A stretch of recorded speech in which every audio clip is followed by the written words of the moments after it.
સુરતમાં આરટીઓના technical officer એસોસિએશનનું આંદોલન પડતર પ્રશ્નોનું નિરાકરણ ન આવતા આંદોલનના કર્યા મંડાણ। કર્મચારીઓએ કચેરીમાં નોંધાવ્યો વિરોધ। જો માંગણી ન સ્વીકારાય તો આરટીઓ ઇન્સ્પેક્ટર પણ આંદોલનમાં જોડાશે।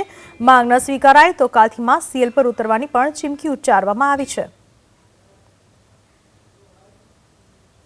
જેવી કે પ્રોબેશન ક્લિયર ન કરવા, પ્રમોશન ન આપવા, ક્ષુલ્લક જેવી નોટિસના આધારે જે નામી છે બેનામી અરજીઓના આધારે અમારા ઘણા બધા અધિકારીઓના પ્રોબેશન ને પ્રમોશન અટકાયેલ છે।